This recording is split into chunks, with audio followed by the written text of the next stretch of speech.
still think that the Gragas is a good pickup. He had a bad game. Snake can't take anything away from their team comp that game because they didn't lose it team comp wise. They just lost it because of an early invade. Yeah, they seem to lose it from sort of minute 1 and we're playing then off the back foot. But look, we'll see how this game goes and whether they're going to pick differently. And it is going to be Assassin's Karthus that gets all of the respect here. And I like that ban because Assassin very recently, of course, has looked almost the most comfortable on that champion. Yeah, certainly has. It also turns mid lane into a better farm lane for him. We said non-interactive lanes. It tends to suit Barker. But if that's the case, able to get it done. You mentioned Lulu there. Maybe go for the Cogmore composition. See if that will go through. It's the first time it's been left open for Snake to have the opportunity to pick away. I would like it here if Snake pick up the Rek'Sai as the first pick. Or, of course, Flandre's Maokai. Yes. 3-1-0 during the middle of that game, sort of was 75% of his team's kills, so not too bad performance irrespective, but Rek'Sai is open again here for King. They can go for a potential Lulu pick away if they want, and MLXG, no-brainer, needs to lock in that Rek'Sai again. Yeah, for me, it's really the no-brainer as well. I think that they go back to maybe a Naut or a Scion in the top lane. They both seem to work out as well, and then just slowly build your composition around there. You don't have to give much away. And I guess they, on the side of Snake, they assume that the linchpin for that team comp was this Karthus. We'll see whether King can prove them wrong on that front, because, of course, I just have a feeling that Rek'Sai in the hands of MLXG, very, very strong. He did get a quadra kill at about 7 minutes into the game. Yeah, he Not quite did. Huey, but pretty good. Huey got a 7-minute penta. I mean, that's just a little bit silly, but Beast happy to hop back on the Gragas. 3rd time running now as well, as there's going to be Morgana looked at here, locked in. Might be going to Barker, might be going to Ella. We'll see exactly where that one's going to be. Of course, as far as the Snake lineup is concerned, it does trade between Ella and Flandre most of the time. But with the Maokai locked in there, we'll see whether that's going to be some low action, some Ella on the support Maokai, but probably not. And King now rounding out their lineup. Whoosh. He's going to pick up the Vayne again. Yeah, so very confident on the Vayne. I don't know if it's misplaced confident. It's a strong comfort pick for Whoosh. We already know that, so definitely is. This is the same team comp. Yeah. Just the same one. Of course, King, we'll see what Assassin picks up here for the mid lane, and he might be able to go back to comfort as well. Might be able to hop on the Cho'Gath. Yeah, something like that could come through. They definitely don't lack for damage with the Vayne in there. Maybe even a Vladimir could be a good pickup. As we see Barker, he's hovering in Azir. And Crystal on the Cogmore as well. We'll see whether Snake actually decide to switch to that Lulu as well. Go for something more Juggermore-esque. But without Nunu available, without Janna available, a little bit different, and you're shaking your head. Definitely not a Juggermore comp, mate. No, well, it's sort of like... One support does not make it the Juggermore. Well, I just don't really understand. I think it's just if you've got a Cogmore and then you've got someone to make him big, he looks like a Juggernaut. So I figured that's sort of how it works, right?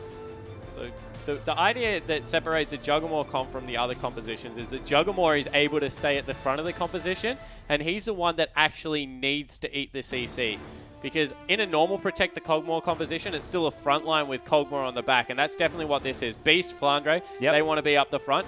In a Juggermore comp, it's all about getting the shields and spell onto Cogmore, so then he eats the CC, able to break through it, and then dishes out the damage with all the speeds up. So it's actually the reverse of a standard Protect the Cogmore composition, which is why Cogmore generally the only person that you can do it with, because he's the only champion in the game that does a high enough damage threat that you can throw everything onto one person and then he can mow them down. Well, this is most definitely not that, but I'm really glad that you've clarified it. Just a common misconception. One of Papa Smithy and myself's pet peeves that comes through. I am well aware of that. I just like making you reiterate it over and over again. But we do see the lineups here, of course. It is going to be Ella on that support Morgana as well, and it is going to be Kassadin picked up by Assassin there in the mid lane. Sort of was a pseudo counter pick to Azir before the Kassadin changes. How does it go now? Yeah, so as we go through the lineup, we'll kind of hit on that as we see, of course, Maokai versus Scion. The thing about Kassadin is his Rift Walk scales better now than it used to, but he has to be melee to get it done.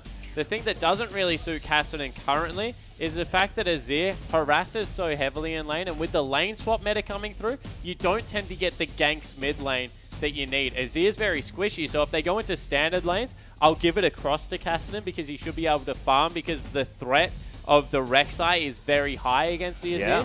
However, it goes into a lane swap. Azir's just able to push out. Probably going to go in his favor.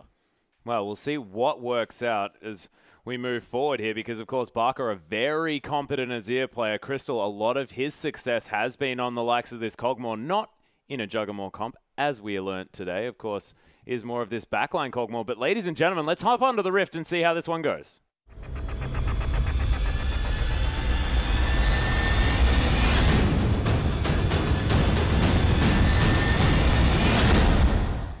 And here we are, ladies and gentlemen. King taking on Snake for Game 3. It's all tied up.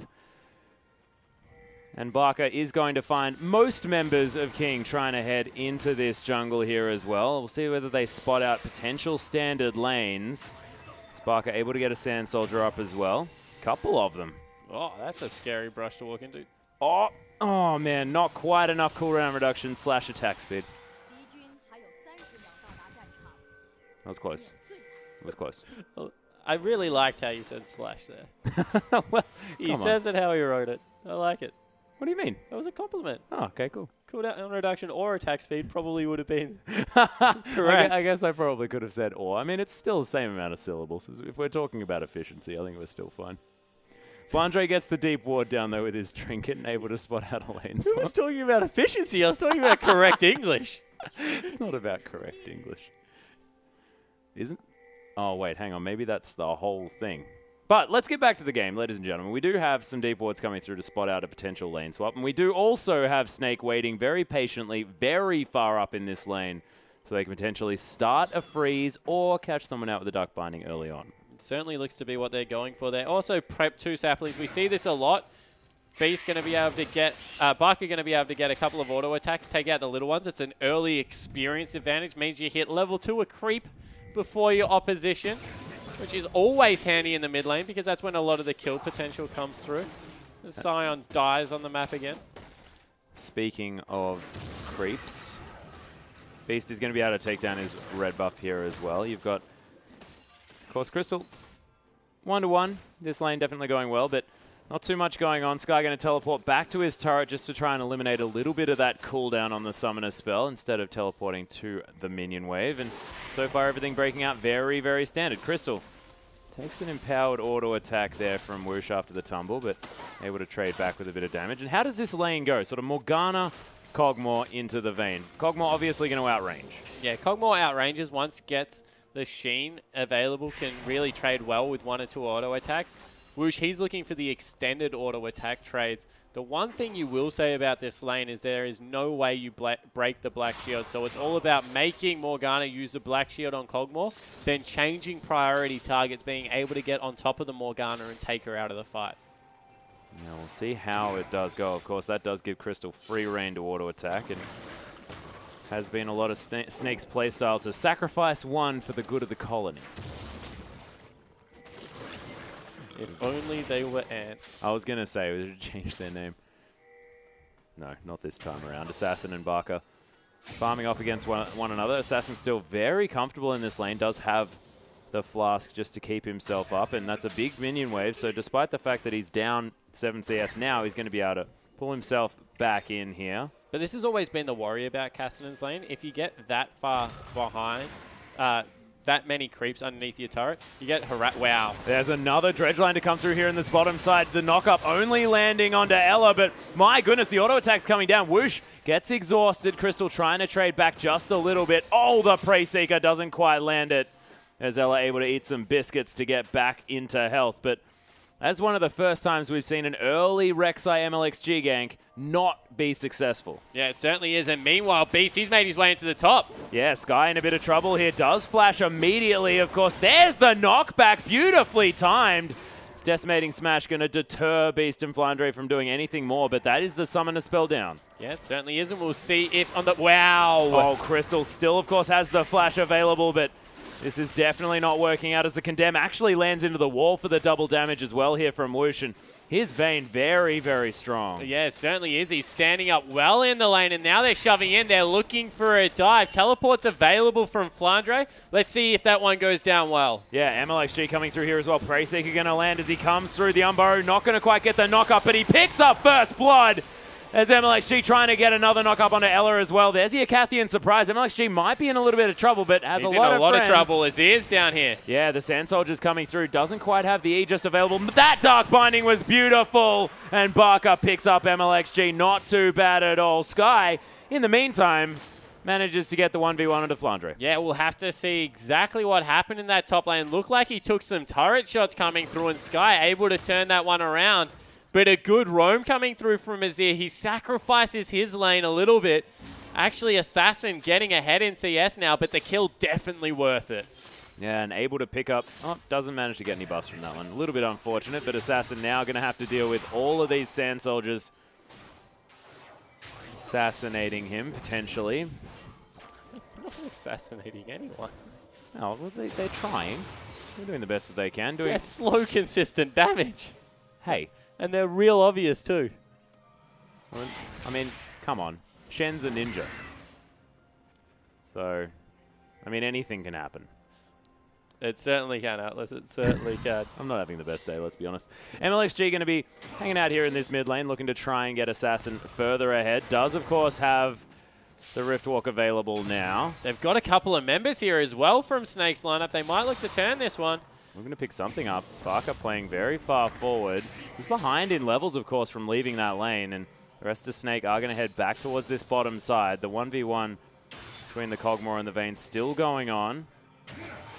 This Beast making his way into the lane. Assassin, let's get that shield proc, but is using that very, very nicely from the Q to really help things happen. Liam take a few auto attacks here from Crystal, who doesn't quite have the phage just yet, but he's almost there. Only behind about 10 CS after an awkward start to the laning phase here for Snake. Yeah, a very bad start to the laning phase here for Snake. They ate every piece of CC they could nearly find. And there's a lot of CC in that lane. Yeah, pretty hungry actually for it. And we'll see if they go back for seconds, as Whoosh actually able to pick up all the CS but one. Means he's 20 CS ahead. Yeah, beautiful play. MLXG hanging out in this bottom side yet again. Tunnels back over. There's the teleport into the bottom side as Beast has been discovered. Flandre going to come down here as well. Scion's already available. It's a 4v4. Everyone's available. It's a big party here as Barker and Assassin were actually going aggressive in the mid lane on one another. It's going to be the disengage from King. Flandre walks over a ward as well after he puts down a sapling, and everyone's just going to disengage. Yeah, so actually in Flandre's favor, I think, because top lane may actually be pushing towards him. It is. So a lot of creeps are going to die that maybe Sky would want to pick up. So Flandre probably gets the better of that teleport.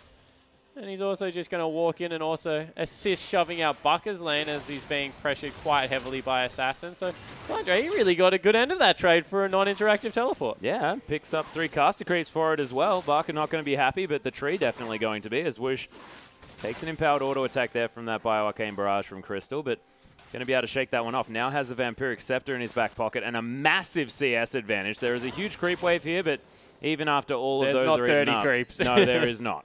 No, there is not, as Crystal going to do his best here to farm this one out underneath the turret. Whoosh going to go back, finish off the Bilgewater Cutlass, possibly some daggers as well. See exactly how much gold he does have. Of course, didn't manage to pick up any assist in MLXG's kill that he managed to pick up before onto Crystal. But there's the dagger. Not quite a couple, but does have one. And of course, the Bilgewater Cutlass for some added CC in these potential trades is always going to help out. Just a really efficient item, that one. Yeah, it's not a bad item coming through. The activatable is actually a little bit poor.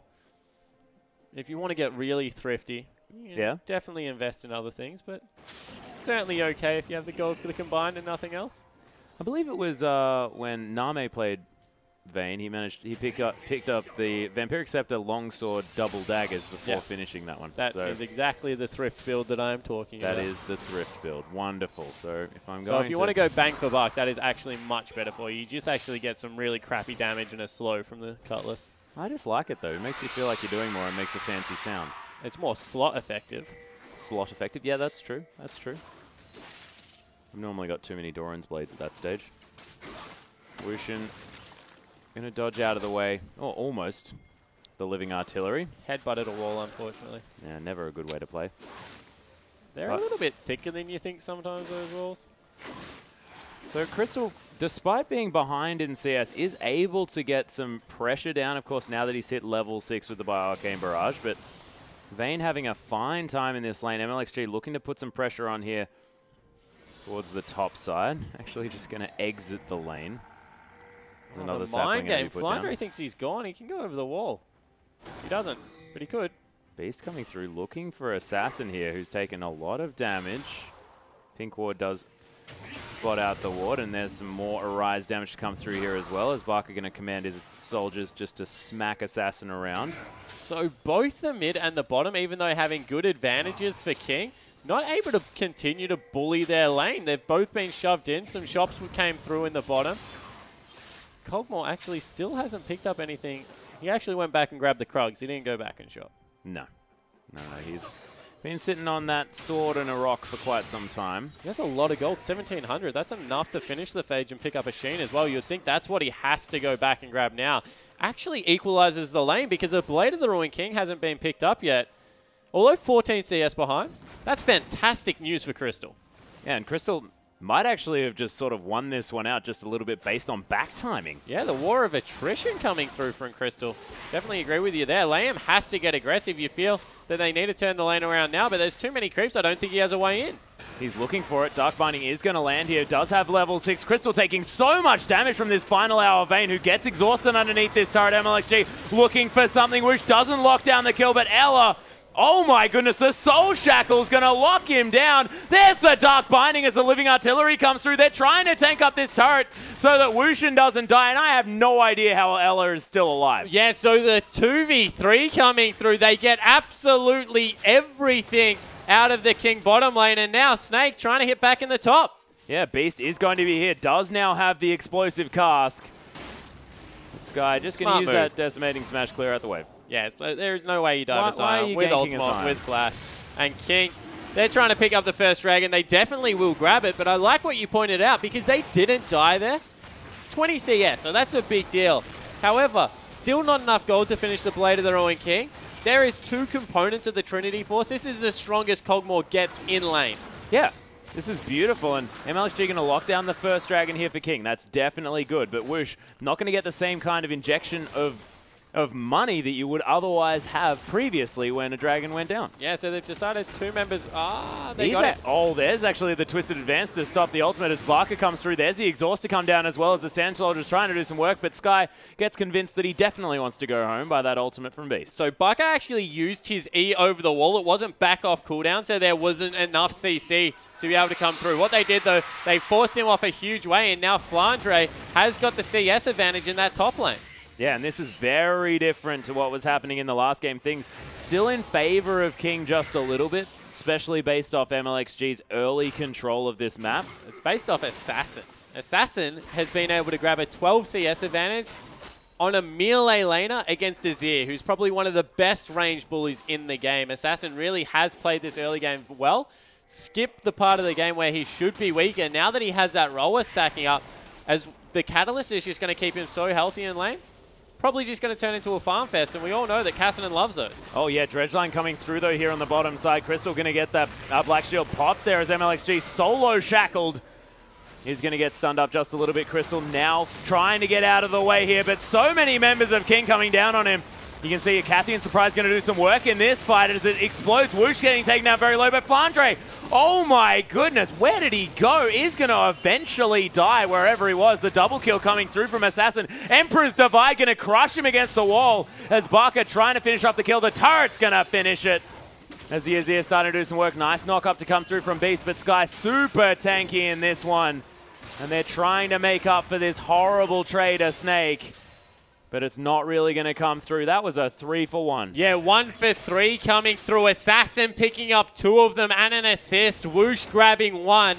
Probably couldn't have had better kill distribution coming through for King. So once again, they eke a small advantage out of it. This is what we're used to seeing from King. Great laning phases into pretty good ganks around the map. That's why we complimented Sky against Flandre. Flandre held onto his ultimate a little bit too long. If he had have popped it, actually would have picked up the assassin kill. Maybe even turned that trade around for his team. Instead, they come out a slight ahead.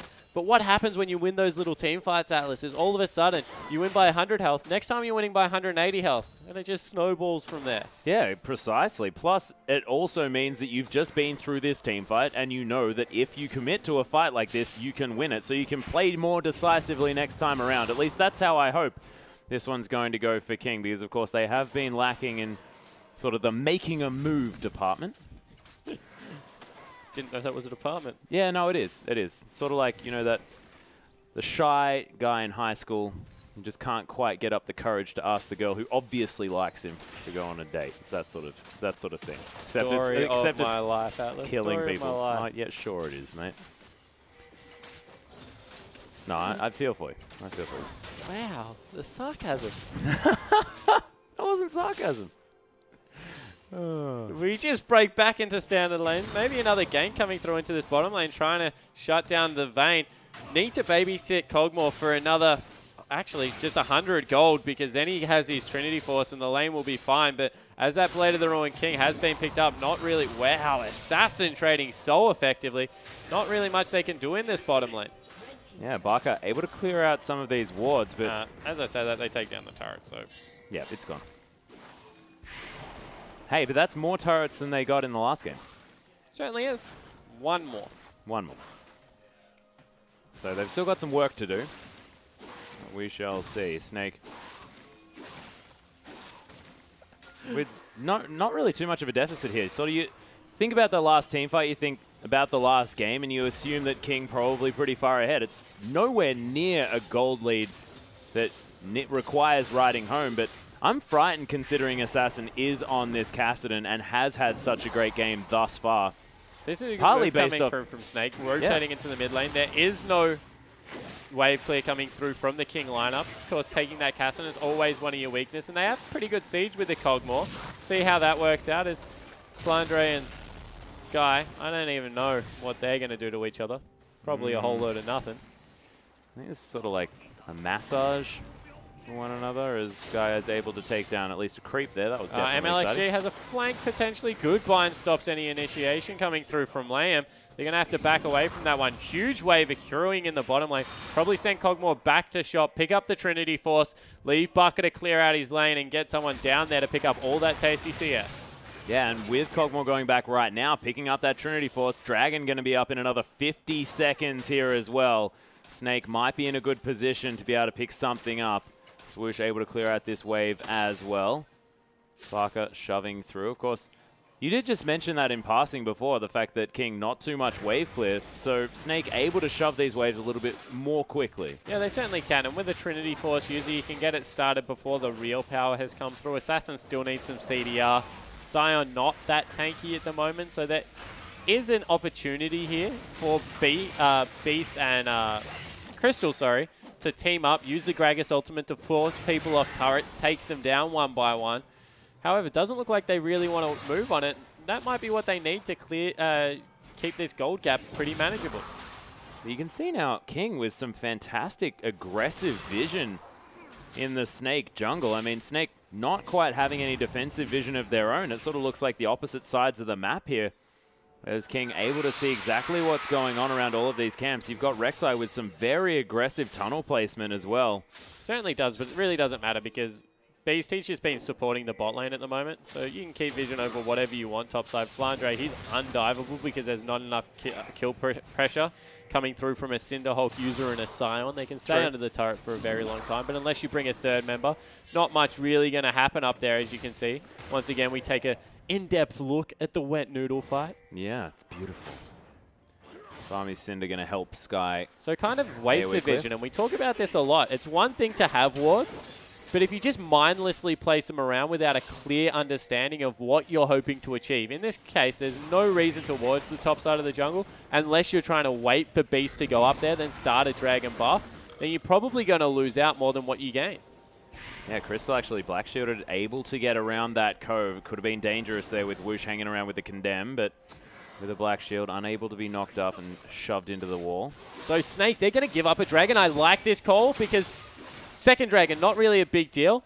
Gold at this point, huge objective for them because they're behind. So they pick up a gold objective for a dragon, which is just the second one. They set up the turret. Now they go for another one. This will completely equalize the gold if they're able to pull it off. And a really brave move means that they are. Yeah, and they've got a turret to fall back to here as well as Flandre. He's going to teleport in, beat Sky, and they're split. That's fantastic strategic play coming through from Snake. There was a gold deficit. The dragon, once again, it gives useful stats, also puts a timer on the game. However, by taking the two money-based objectives, Snake able to crawl their way into pretty much an equal-footed game. Yeah, well, the gold definitely saying so as it's tied up almost completely at this stage. The whole outer ring of turrets is what's giving Snake this advantage. Whoosh going to try his best to negate that one as MLXG and Lame hanging around here. Living Artillery going to let Snake know exactly about that fact as the Crocs are going to go down. This turret is going to be given up. It is going to be Assassin taking down the Sun turret at the same time. Whoosh just needs to finish this one off. Just being a little bit lazy on that one. Wants to kill as many creeps as possible. The pause is going to come through. How badly, you have to say, the first game went. But we are back onto the Rift, ladies and gentlemen, after that brief pause. And Crystal is going to be trying to farm out what remains of this lane after that tower did go down. MLXG going to steal away the blue buff as well. Decimating Smash going to come through, and Flandre did manage to at least spot out what was going on. They've got the timer on their blue, but definitely don't have a blue. Yeah, so no blue buff going to be able to be picked up from Barker. We'll clear out some wards here. Needs to be. Oh, so that close. was close. So close. Almost gets a Rift Scuttler for it as well. Was that blind? They've actually sent Whoosh into the mid lane to try and siege down this turret. Going to be very difficult against Barker, who has wave clear for days. Also caught up completely in CS now, but Assassin, he's trying to split push, and with his high mobility, I actually think Cassinan is very underrated currently as a split pusher because he's able to get out of some sticky situations, but his chase is phenomenal and doesn't really have that. There was kind of a lag. You hit your first Rift Walk on the old kit, got him to like 75% of the health, and then they walked away from you. That is no longer the problem. He's on about like a 2-second cooldown at the moment. He's just going to keep chasing. Yeah, he's just going to keep jumping on you and jumping on you. And Barker, I mean, he can move away once, but that's only one of the 2-second Rift Walks that you can deal with, and then you're going to be dead. Crystal actually going for more of a attack speed orientated build, and why do you think that is? Of course, it is going to be Sky foregoing the Frozen Heart at this stage. MLXG not going to pick one up either, or does that mean that Crystal just thinks Phantom Dancer a better option? So it's funny you mentioned that, Atlas, because this is the build that I actually think is the Kog'Maw build. It's why I like playing it with Nami. You need some sustain. Okay. But if you get some critical strike, you have Phantom Dancer, you have IE, you go into an Infinity Edge, because he really doesn't need Last Whisper. Yep. And you completely wreck people. It means that you have to stay incredibly safe, which is probably why they paired it with an Azir, so we can push people off him. But this is maximum DPS, throw everything in on Kog'Maw kind of build. Blade of the Ruined King is good because it has a lifesteal. It's a little bit more of a safe option. Yep. But to hell with that, that's not fun. If you want to do damage, style too. If you want to do damage, this is the build for damage. Yeah, well, we'll see whether he goes for it because, of course, I like the idea of this being a Phantom Dancer into an Infinity Edge because that's just so much crit on top of the extra that you get from the Trinity Force already. And I feel like you've already got over sort of that lull in damage that you're going to have by picking up that Trinity Force, and why not just go all out? Yeah, exactly right. It goes well with his kit. Puts you near maximum attack speed without any other attack speed modifiers coming in. Of course, he hasn't got the luxury of a Nunu, hasn't got the luxury of anything else in this Does have kit. his Q, I guess. Has his Q, definitely, but that's something that Kog'Maw brings regardless of the build. And that is true. We'll be able to jump in there and just dish out all of the pain. If he gets one of those surprising crits at the start of the fight onto like a Vayne or a Cassin, all of a sudden they can't participate in the fight anymore. No, because they're dead. Well, nearly dead. Close to. Depends. If he's got 6 items, no boots. That would be a dead Vayne, potentially, if she's level 2. Look, she's not going to be. Clutching at straws here just a little bit. Thank goodness we're back on the Rift, as King Wushin just going to be clearing out this mid lane and see who is going to be making the next move. And my money's on Snake at this stage because King haven't been really doing that. They've been playing a fair bit of reactive League of Legends. Flandre going to clear out this bottom lane. Does have not quite the teleport available just yet. Sky has his, though, up in that top side as Crystal going to be going up there to answer that split. We've sort of had a laning phase forever. Yeah, Blade of the Ruined King picked up here for Woosh, so he's in a good power spot. See if Assassin decides to go with some CDR for his build or whether he does elect to go for that Zhonya's Hourglass that we've seen be so important. Also, Rift, a surprisingly large amount of boots too still missing. Yeah, not too many opting to upgrade those. Yeah, mid laner's not going for it. Yeah, that's only the mid laners though. The rest of them, we've got some boots 5 there as well. Maybe they think that they've got so many extra numbers on their boots they can make up for any lack. Here is Assassin back in this bottom side of the map. Hasn't bought for quite some time, but you can see Barker not too worried as well. Sitting on very similar farm. Actually finishes the Luden's Echo here on the Azir. Wow, that's a weird pickup. I'm excited to see this one happen. Of course, you do use a whole lot of spells as Azir, and you like to be wandering around. Yeah, you certainly do. You travel quite far with your E as well. Well, we'll see how it works out. Definitely some synergy coming through here. I think that Sky just pulls the trigger. Get in there. There's no way that Barker can respond. They've seen him in the mid lane. Yeah, there's the ultimate actually coming through. Dark Binding not going to land here at the same time as Beast.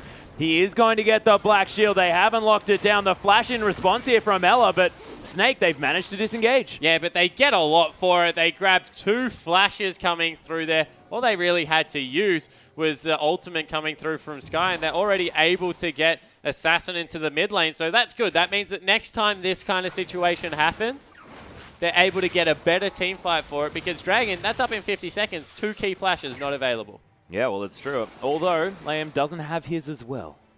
So, I mean, that's a thing. But, of course, they managed to get an extra one out of it. Yep, you are counting at me here, Spawn, and I do understand that 2 is better than 1.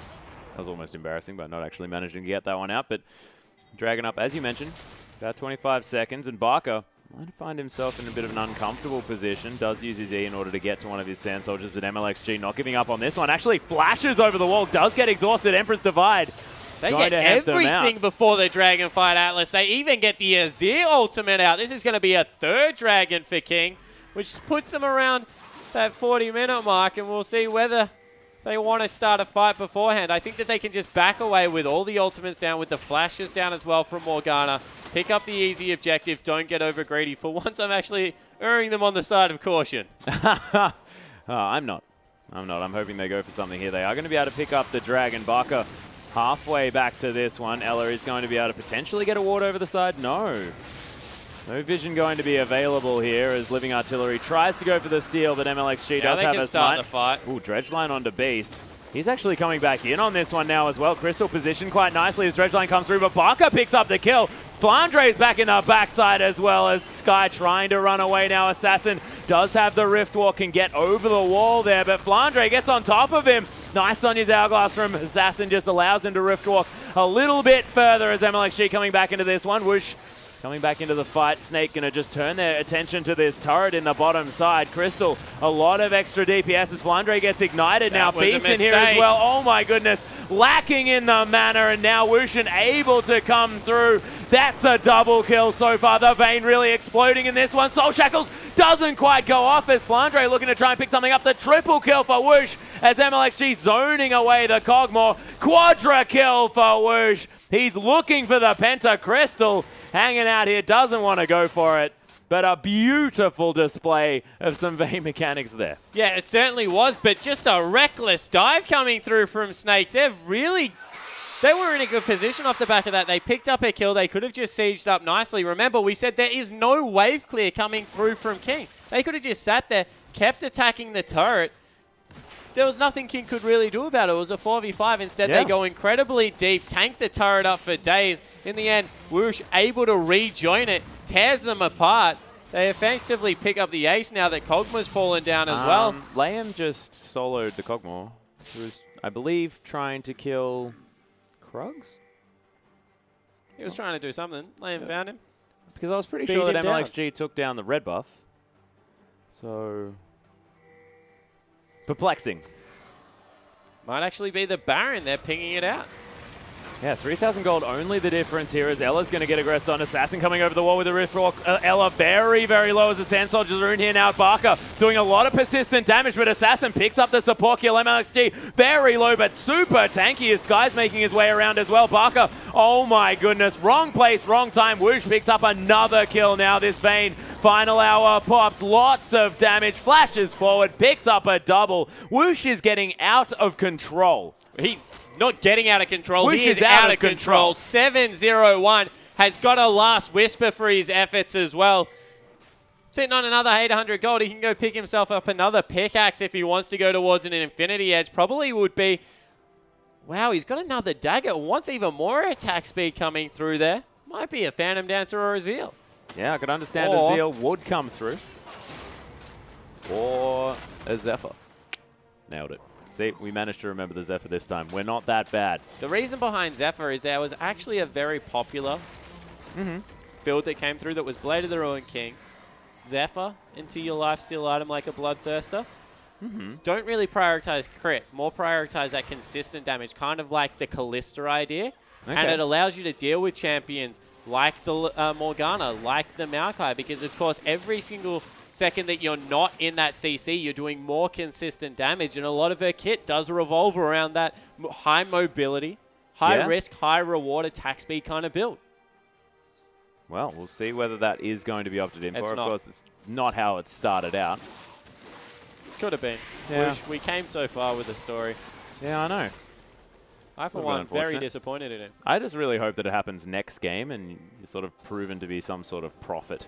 But Snake now have position around this Baron, are going to be able to clear out at least the vision. Liam able to get another ward over the wall. Barker using his Sand Soldiers to clear those ones out. Very handy.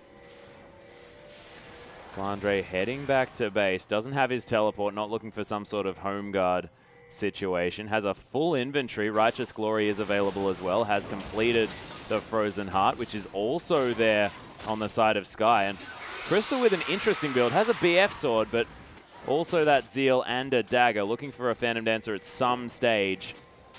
1600 Artis. Oh, Beast. In a little bit of trouble. 1550 Artis. Of course. Like it. 1800 when I started. Praise Seeker is going to find the team of Snake, and of course the Tremor Sense working wonders here for MLXG, letting them know exactly where the Snake lineup are. But of course, all 5 of them now in the mid lane, very visible to the King lineup. They're staying together. Barrel over the side. MLXG so tanky on this Rek'Sai. Still needs to be careful. They don't want to burn anything on him, but he's still... Oh, Dredgeline going to find Beast. He gets Black Shielded yet again. Whoosh is going to head round from the side, but the King member's very, very mobile. There's the Twisted Advance on MLXG. Probably not the target they want to be focusing as Whoosh. Free hitting in the backline. Beast going to skirmish him up here, trying to lower that damage. Crystal, though, right in the middle of the fight, going to die, focusing down MLXG. Not a priority target as Whoosh gonna dodge out of the way. The Acathian surprise as well. Snake trying to get some follow-up kills. MLXG going down very, very low. Barker flashes forward, picks up Lamb, picks up MLXG. The double kill now. Sky might have to sacrifice himself as Barker is on a rampage throughout this fight. Assassin super low. Whoosh also very low as well. Beast flashes forward onto that one. Decimating smash. My gosh, this Scion just taking so long to die. Ella finally gonna lock down that kill, and Arcane Smash going to slow down the approach of the dead Scion. And Snake, in the end, win that fight 1 for 3. Yeah, might even be able to grab Baron. Probably a little bit too low, but Whoosh has to deal with a massive minion wave in the bottom. There's still 30 seconds. They've picked it out a little bit too late, but they might still give it a crack. Yeah, that's the immediate teleport in here from Flandre. That ward actually was almost about to die there as the Lock of the Iron Slayer is going to be popped just to keep Snake safe. They have a lot of consistent damage. But MLXG has found his way into this fight. Barker very, very low still. Got Assassin maybe. Yeah, they may be overcommitting here onto this one. Crystal, oh my goodness, Whoosh gets Twisted Advance on Beast, looking for the kill here as well. He finally goes down, but picks up a double kill for it at the beginning. The teleport in from Sky. He's going to be huge when he comes into this fight. Over-aggressive Baron choices. Other decisions here for Snake not quite working out for them. They lose 3 members so far. That won't be all, as Beast is going to die here as well. And Flandre slowly. Yep, slowly but surely going to be falling down. Sky having his revenge at this stage. My goodness, depth charge going to be used. Of course, Liam realizes that the death timers probably enough to warrant using that one again. Flandre, my goodness, wasting so much time. Crystal and Ella are now back alive again. And King may not be able to lock down this Baron. Yeah, because they just took so long to kill everyone, which begs the question, how much wood would a woodchuck chuck if a woodchuck could chuck wood? Why does it beg that question? Well, he was wooden. Ah, got it. A long time. And Sky, I guess, is playing Scion. Lumberjack skin available. Not used, unfortunately, for that particular joke, because that one sailed right by. I'm not going to lie to you. As Sky started up, no, Sky's just clearing out vision in the Baron pit. They'll be able to grab the dragon on the other side. It's number 4 coming across at a pretty good click still. Yeah, it is going to be King, you know, still not quite the gold lead of last game, but still very, very nice. When you've got Whoosh calling the police with his score, it's very, very frightening. Sky manages to win the battle with the Scuttlebug. Beast not able to pick that one up. It does get some wards down here around the Baron. No one gets the objective. That's the main thing. So if we go back to what happened last fight, Crystal was trying to come in and Assassin was actually able to get on top of him, do about half of his health. Because he was the one that went Zhonya's Hourglass, he used it on the back line. Yep. And then was able to riff walk away. From there, it was an easy assassination pickup for Whoosh because it was an unfair fight. Remember, he had just joined from base, full health, was able to take the Cogmore out and then had a lot more consistent damage. Eventually went down, but without one of the 2 big damage threats coming through for Snake, they were just able to force him off the fight. The other thing to point out is the fact that because Assassin has gone for that Zhonya's Hourglass, he's able to get 2 rotations of spells out. Bucker went for the Luden's Echo, a lot more aggressive of a build, but if he is ever caught out of position, it's only 1 round of spells that he gets through before he is just completely exploded. Yeah, and we've seen that time and time again so far. Of course, Sky and MLXG able to close distance relatively effectively. I mean, Sky not so much without his ultimate, but MLXG no slouch there, and Liam has been hitting these dredge lines throughout this game. King making a good choice here because of how big bottom wave is. They're baiting out the Baron. Yeah, Righteous Glory to come through there as Flandre just tanks up everything about the initiation coming through. Nice knock up onto the tree here, but he's not taking too much damage. Beast trying to be tanky, but as soon as Whoosh focuses him, that's a lot of work done. Barker tries to use the ult, but doesn't quite work out as Assassin gets bound over the wall. Gragas does fall down, and no member of King has died, but Snake, they do at least not lose the rest of their team. They've lost the Baron. Bottom turret still might even fall down, Atlas, as that is a huge wave. It's at about 200 health. Doesn't even matter, and King finally with a really smart objective decision coming through there, but it's all about Whoosh at this point. No one can get on top of him. He's able to free hit. Assassin, on the other hand, every single time on top of Crystal. He's been completely bullied this game. 0, 5, and 6, not having a great game. No, and Crystal, you can see he's, what, 2.5 items down as Barker gets flashed on. That was a beautiful dredge line coming through as Whoosh going aggressive after getting turret aggro from multiple different turrets. He's going to have to go back now. They won't be able to pick up that inner turret just yet, I don't think, as Assassin has made his way around there. Sky, though, is going to be slowly hitting this inner turret as Flandre makes his way around. Twisted Advance in there aggressively, but they are going to be able to take this one down. Whoosh now pops the final hour. A lot of damage onto these tanky members as Flandre wants to turn this one around. They are trying to kite for Whoosh in here as Beast going to get taken down solo. Flandre going to get exploded as Liam picks up that one. Assassin now finds himself underneath the turret. Ella going to die. And King just steamrolling this game. And this has been decisive, King. 12,000 gold in the lead. 36 minutes into the game. They're breaking down the base. The inhibitors are falling. They may be able to finish right off here. Oh, they're definitely able to finish right off here. And you have to watch, if you're a Vayne player, how Whoosh played that fight. Hit around the corner till both gap closers were out, then went through and completely obliterated. Once again, shout out to Assassin, who zoned the backline one more time. Whoosh able to shred the tanks much easier than they were able to deal with the Kassadin. Yeah. And look at the smiles coming through from King. Yeah, really beautifully played, and that was exactly what they needed to do. Snake, they look a bit gobsmacked. They're wondering, I mean, this isn't the King that we're used to. This isn't the King that isn't able to follow up with the their early game leads. This is a King making decisions and sticking to them. Yeah, and all of a sudden they must be having LSPL flashbacks. Yeah. Where King definitely had their measure. This is exactly the same. Snake, we're used to seeing the great team fighting, the understanding of where they need to be on the map. They're not covering for their weaknesses this time around, and